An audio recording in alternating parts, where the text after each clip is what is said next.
Welcome back to Season 3 of Fairground Fuck-Ups. After Season 2, we were thrilled to receive a bronze medal at the 2021 Australian Podcast Awards. Thanks to everyone who worked on Season 1 and 2, and to all the listeners for your support. Don't forget to rate, review, and share the podcast.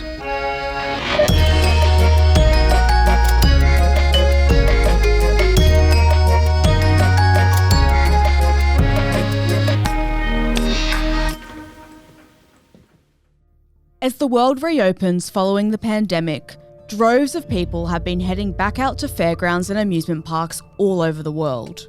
But the flurry of people has seen an uptick in safety incidents. While there's no exact statistics relating to the summer of hell, headlines across the globe have been abundant with news of shocking theme park accidents, even deaths. While the pandemic is easy to blame, it simply exacerbated issues already within the theme park industry. Poor staff training, corner cutting, and inadequate safety procedures. It's likely after 2 years in and out of lockdowns, staff have become a little rusty and have been poorly trained, and the rides themselves could have been impacted after lying dormant and without regular use. In our Season 3 premiere episode, we document the horrifying 2021 Summer of Hell, when a terrifying series of fairground accidents occurred. Some fairground fuck-ups are worse than others, and we begin this tale in Wildwood, New Jersey. Video going viral. You have to see this one of two girls on the Springshot ride at Morey's Piers in Wildwood. A group of teenage girls travelled 280 miles from their hometown in Weatherly, Pennsylvania, to New Jersey's Morey's Piers to celebrate their friend Georgia Reed's 14th birthday. They certainly made a story for the ages, as Georgia's best friend, Kylie, got a surprise visitor on the Springshot ride. Happy birthday! Bye! While being shot into the air at over 75 miles per hour, Kylie came face to face with a seagull. Literally the seagull's face on hers. Oh my God! The feathery fiasco was quickly resolved as Kylie pushed the bird off her and both parties came away uninjured. Georgia had no idea what had just gone down beside her until Kylie screamed, "A bird just flew in my face. Oh my God. I can't wait to see the video." Neither could the internet, with a video of the incident having now racked up thousands of views online. When I got shot up, then I saw it and it was going the opposite way and it came back and hit me right in the face. It felt really light and it only left like the tiniest scratch. You can see the footage on our social media pages. The links are in the show notes. Now we head down south to Castle and Coasters in the balmy Phoenix, Arizona. And we do want to update you on a story we first brought you at 6. 22 people now back on solid ground, rescued from this roller coaster at Castles and Coasters. Opened in 1976, Castle and Coasters call themselves Arizona's finest family fun and thrill park. The 10-acre park boasts a wide range of attractions that appeal to the young and old. A carousel, mini golf courses, go-kart tracks, bumper cars and boats, an arcade, zip lines, an obstacle course, and 2 roller coasters. The biggest of the 2 coasters, and the park's main attraction, is the Desert Storm roller coaster. On this ride, after boarding the train, it moves forward and begins going up the hill. At the top, it takes a narrow turn and takes a steep dive, does its first loop, makes a wide turn, does its second loop, does a 360-degree turn that interlocks with the second loop, makes a wide turn and does another 360-degree turn, takes another large drop as it makes a last wide turn and returns to the station. However, on May 15th, this wasn't to be the case. At about 5:30 p.m, the ride stalled on one of the horizontal loops, 20 feet in the air for 2 hours. The Almarez family were one of the 22 people stuck. Here's Joseph Almarez. Kids on there, they're really terrified. Yeah. There was actually one kid I was trying to hold on to because she was so small she couldn't even hold herself up. Emergency services, including fire and rescue, and the police set up a high-angle belay system and lowered each rider down after they were individually fitted with a pick-off harness and a cinch collar. Thankfully, no one was taken to hospital. Castles and coasters are yet to give a reason for the fault. The Desert Storm is still up and running today, with the Alvarez family saying they'll be back again. Are you guys gonna ride a roller coaster again? Yeah. Yeah? They wanted to go right back on it again if they fix it. I'm like, some other time. The next harrowing tale occurred at the Six Flags Fiesta, located deep in the heart of Texas, San Antonio. What started as a fun day at Six Flags Fiesta, Texas, quickly turned into a scary situation for more than a dozen people. It happened just before noon today. Dozens of emergency crews headed out to the amusement park. Self-titled the thrill capital of South Texas, Six Flags Fiesta is home to more than 60 rides, shows, and attractions. Opened in 1992, this year marks their 30th anniversary, with a full year of celebrations planned, including a special celebration show, food festivals, a new dive coaster, special displays, and a re-theme of the infamous Poltergeist coaster. In the late 90s, in an effort to bring new interest to the park and to increase attendance, Six Flags undertook a $30 million expansion, which included the Poltergeist coaster that opened on May 28, 1999. Located in the Rockville section of the park, the coaster is one of only 5 of its type in the world. Once riders board the train, they are launched through a tunnel from 0 to 60 miles per hour in only 3.5 seconds. Once outside the tunnel, those on board experience an intense climb to the top of the tangled track. As the ride continues, riders experience wild twists and turns, corkscrews, sidewinder, and cobra roll inversions prior to returning to the station. One concerned rider described the car as feeling like it vibrates more than it should, adding that there are loud mechanical noises that make you feel as if you shouldn't be there. Another past rider said it seemed like it would break down any second after riding it in 2019. Between 2007 and 2021, the Poltergeist has been central to at least 3 incidents. In 2007, a 14-year-old girl became paralysed after falling from a gap in between the cars from 10 feet above the ground, hitting the concrete floor underneath. In 2010, the ride malfunctioned and 2 riders were stuck for 2 hours. Over a decade later, the ride malfunctioned again in the exact same spot as the 2010 incident, this time with 20 riders on board. Just before midday on May 29th, halfway through the ride cycle, the Poltergeist came to a complete halt. Luckily for those on board, they were left in a vertical position. Between so many twists and turns, they could have been upside down. The harrowing process to rescue the riders from their precarious position took place over 3 hours. Each rider was harnessed and carefully led down the ride individually by San Antonio Fire Department personnel. Luckily, no one was injured and everyone was evacuated safely. But this trapeze-style exit certainly wasn't the ride these people envisioned. Six Flags San Antonio wasn't the only Six Flags to run into trouble over the summer of hell. This next catastrophe takes place at Six Flags Great Adventure in New Jersey, which was also the tragic scene of the haunted castle fire featured in Episode 2, Season 1 of Fairground Fuck-Ups. We're learning more about a ride that malfunctioned at Six Flags Great Adventure in Jackson, New Jersey. 2 people were injured when a log flume boat tipped on Sunday night. Spanning over 510 acres, Six Flags Great Adventure is the world's 2nd largest theme park. Its world-class, award-winning rides include the El Toro and the world's highest coaster, the King de Car. It's also home to the world's first ever log flume ride, known as the Sawmill Log Flume. Similar rides are now in fairgrounds all around the world. From the earliest concepts of great adventure, a log flume style ride was envisioned as being one of the park's main attractions. The ride officially opened on July 4th, 1974, and immediately became a huge success, becoming the most popular ride in the park in the summer heat. The log flume was considered by many guests to be a nearly perfect ride, combining the thrills of a roller coaster with the exciting splash of refreshing, cool water.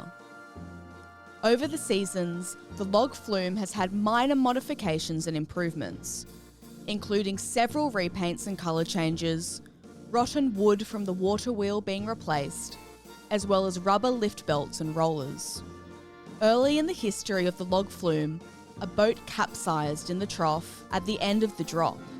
Modifications were quickly made, adding safety rails along the sharp curve sections in and out of the station, and additional holes were added to the trough to allow additional watering off, lowering the water level and reducing the amount of floating that the boats could actually do. On December 19, 2019, the ride was shut down by the state for 17 months, after inspectors found major rust and corrosion in steel and wood on the ride. All this was not enough to prevent the incident that occurred on June 16, 2021. At around 6:30 p.m, emergency services were called after one of the boats tipped up on an angle towards the end of the ride. Just moments before the ride malfunctioned, a Long Island father named Stephen Thomas watched his daughters and nieces on the ride, just one boat ahead of the one that would soon tip. His wife was recording as the girls' boat came charging around the corner, where a section of the railing appears to come loose. When my daughters hit it, my nieces hit it, they got off the ride and said something wasn't right. You know, they had hit something that caused the boat to what they felt like was going to flip over. It did not flip over, but the next riders weren't so lucky.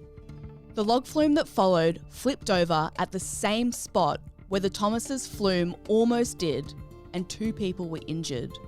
The ride was stopped immediately and emergency services were called. Thomas said he didn't see that the boat hit the railing, but saw what happened afterwards. He said the boat was sitting at approximately 45 degrees and saw a woman crying. Thankfully, no one was seriously injured, but 2 people were taken to hospital with reports of arm and leg pain. It definitely could have been my children. They were probably less than a minute away from that happening to them, Thomas said.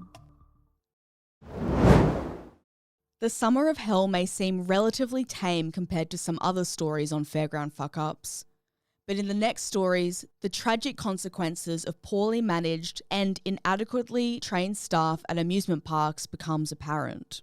Now to Branson, Missouri.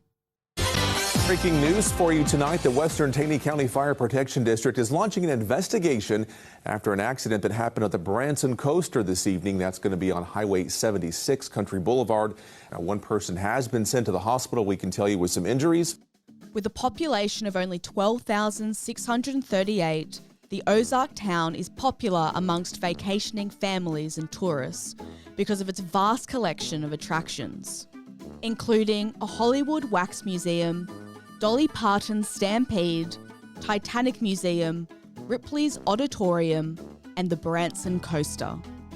Claiming to be North America's first double alpine coaster, the downhill toboggan-style ride allows riders to control their own speed by squeezing levers on the side of the sled, with a maximum speed of 30 miles per hour. In June last year, 12-year-old Orlando Perry and his younger brother, Damari, were visiting Branson from Tennessee with their grandmother, Shalandra Ford. On Sunday, June 20, Shalandra took the boys to the Branson coaster. The boys got on the coaster together and explained to the staff that Orlando was vision impaired as a result of his Marfan syndrome, a disorder affecting connective tissue, leaving him with just 15% vision in one of his eyes. They were told he would be fine riding alone, and the boys were put into separate sleds. Towards the end of the cycle, the coaster stopped and Orlando got out of his sled and proceeded to make his way back to his grandmother. Only the ride hadn't reached the end of its cycle, and it started moving again, causing Orlando to lose his footing and fall onto the tracks, where he became entrapped. Here is Shalandra's recount of the terrifying event. All the kids at the roller coaster stopped, and my grandson, which is vision impaired, proceeded to get off the roller coaster, and the roller coaster, I guess, restarted back up while he was getting off, and he fell off and got entrapped under the rails.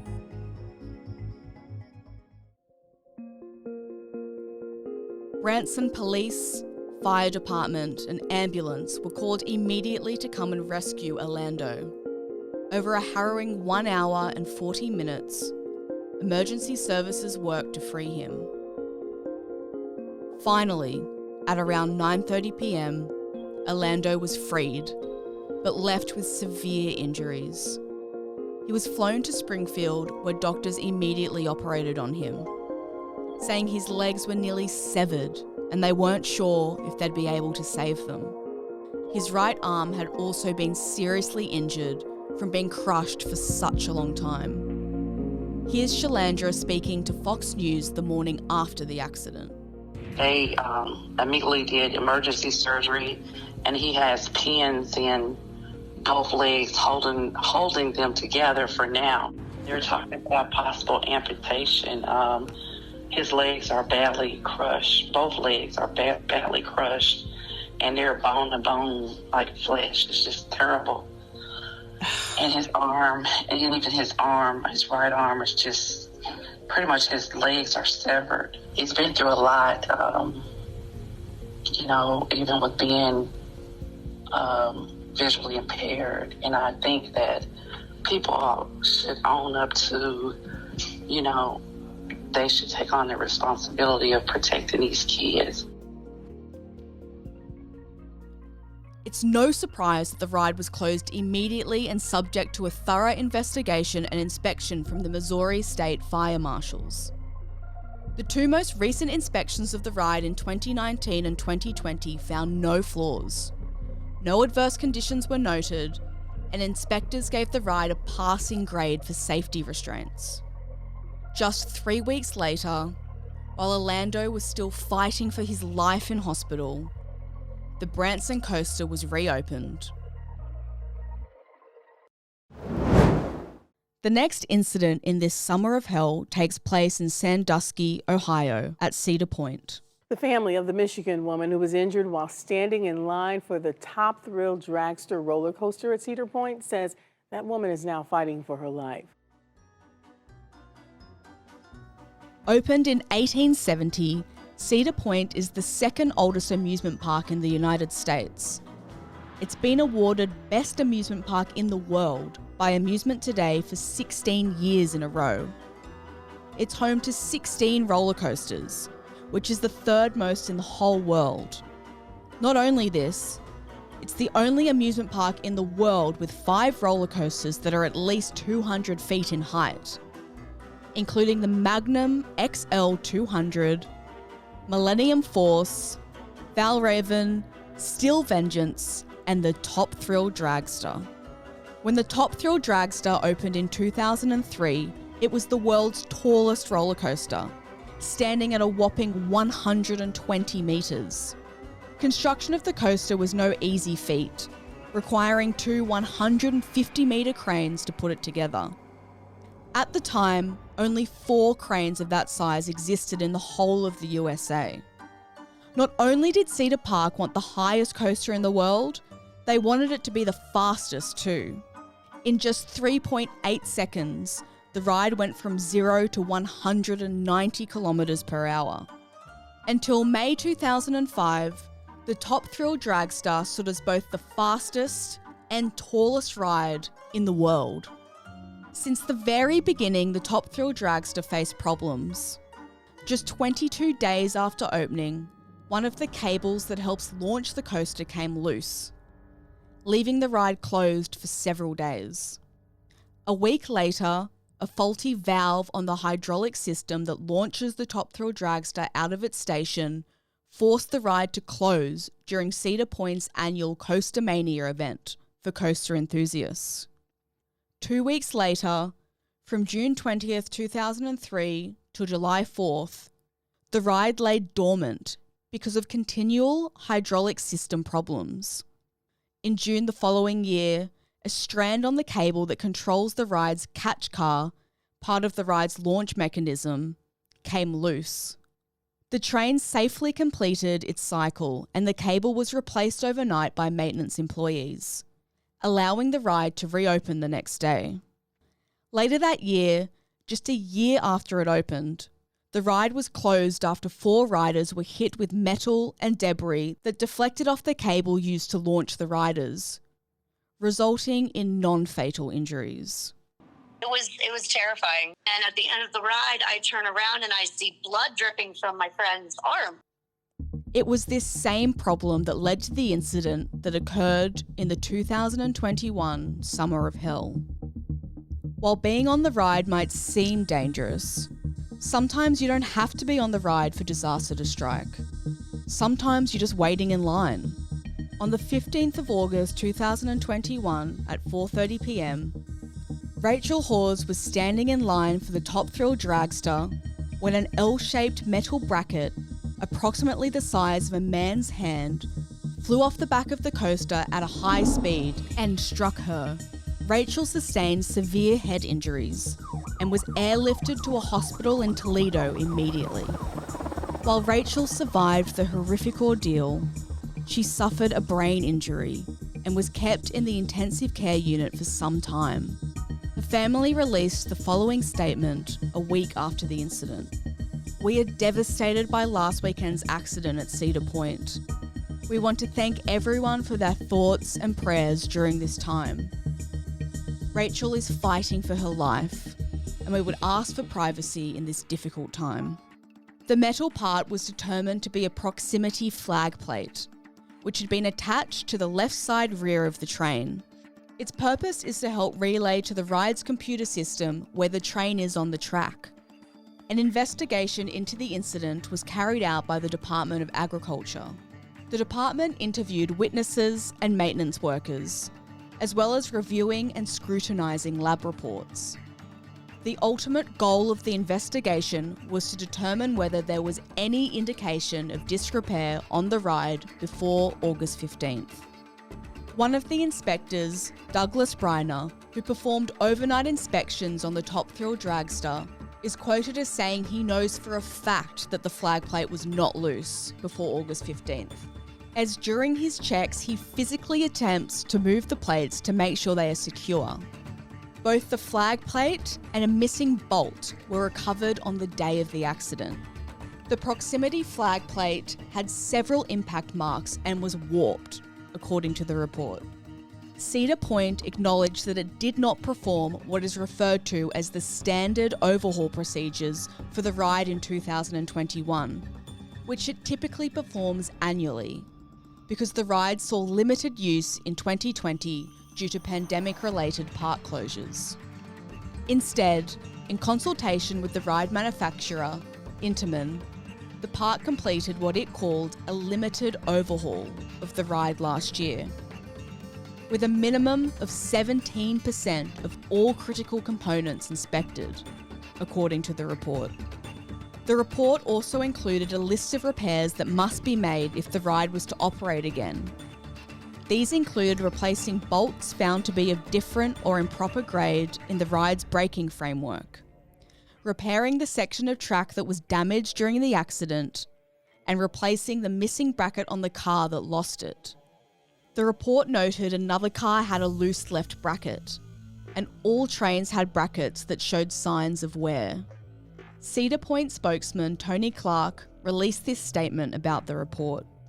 Today we received the results of the investigation by the Ohio Department of Agriculture's Division of Amusement Ride Safety and Fairs, which determined that after examining the documentation provided and conducting interviews of Cedar Point staff, ODA found no evidence that Cedar Point had knowledge of or reason to believe that the top thrill dragster was in an unsafe condition that could cause a hazard to riders, employees, or the public on August 15, 2021. The current condition of Rachel is unknown, but the Top Thrill Dragster remains closed for the rest of the 2022 season. That ride needs to come down. Accidents happen, but how many times do accidents have to happen before we actually do something about it?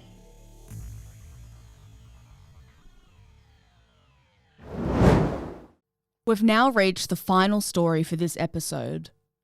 For this horrific tragedy, we head to Iowa, known for its landscape of rolling plains and cornfields. Video is surfacing of a deadly accident at an Iowa amusement park. It happened Saturday on the Raging River ride at Adventureland. Adventureland Resort sits just northeast of Iowa's capital, Des Moines. The theme park claims to feature over 100 rides, shows, and attractions. Construction of the park began in 1973 on a site formerly occupied by an airport. Its grand opening was scheduled for July 1974 but was damaged by a tornado. In 1979, River Rapids rides became a staple at amusement parks around the world. So it's no surprise that in 1983, Adventureland unveiled its very own version, the Raging River. Adventure Bay Water Park is now open at Adventureland. Ride the waves and soak up the sun in the oceans of aquatic fun.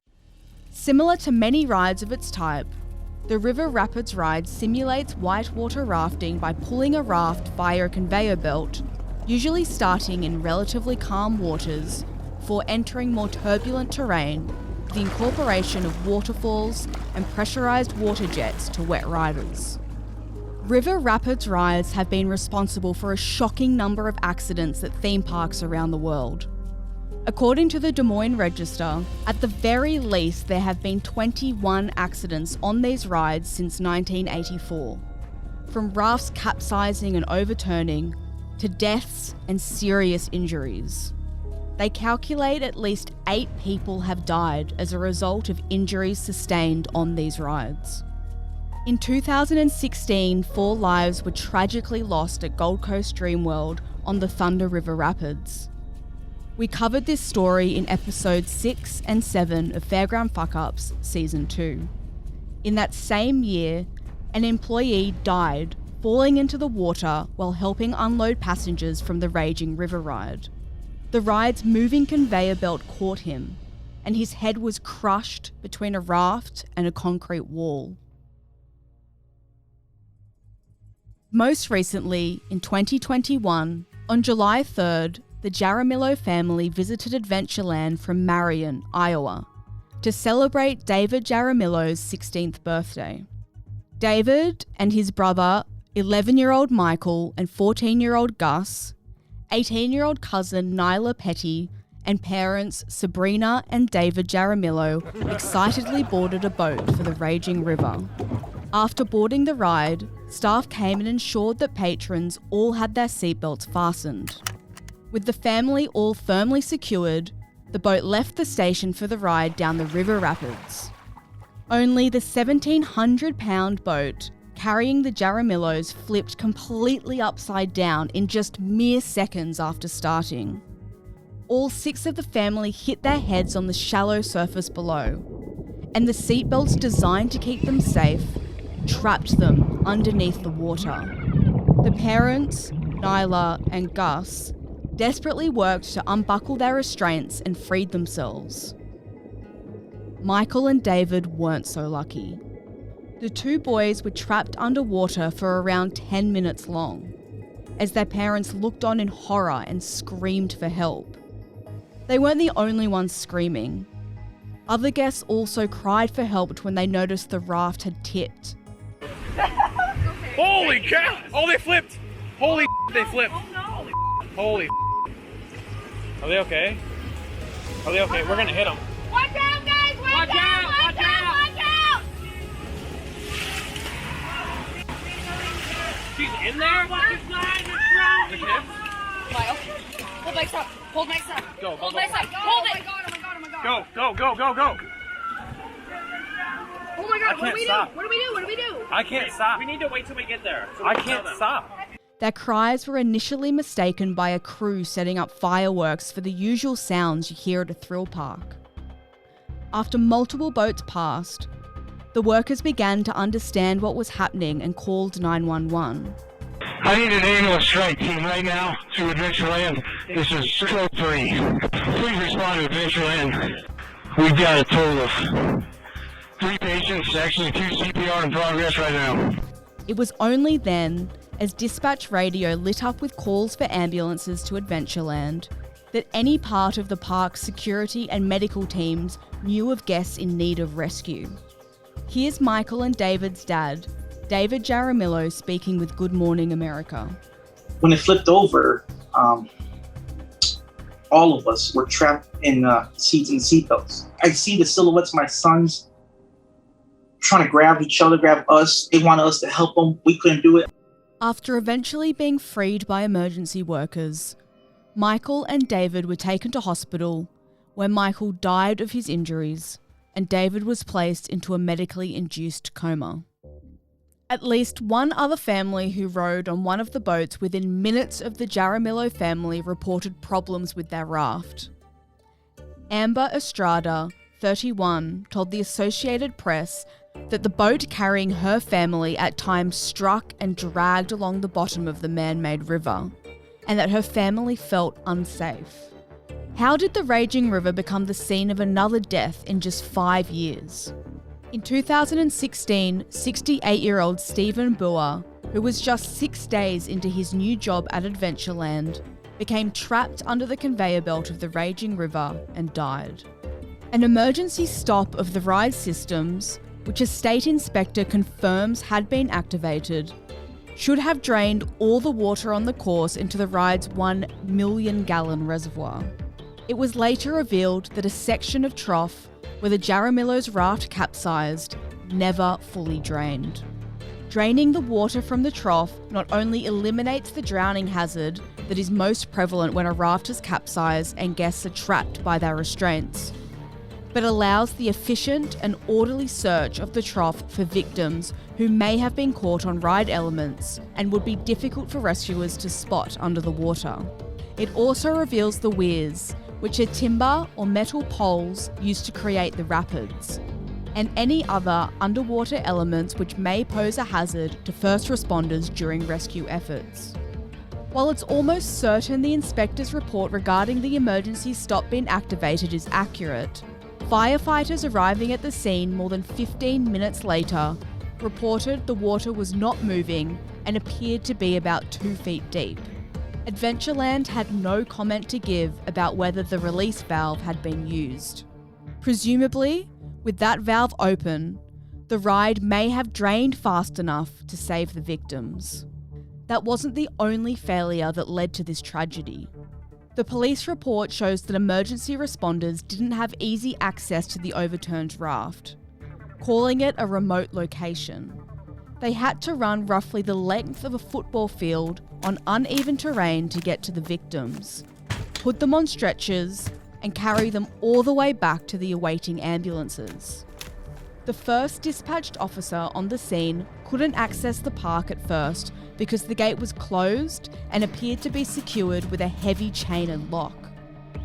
As the officer was trying to figure out where the emergency was in the park, he encountered 3 Adventureland staff, but none of them knew about the accident.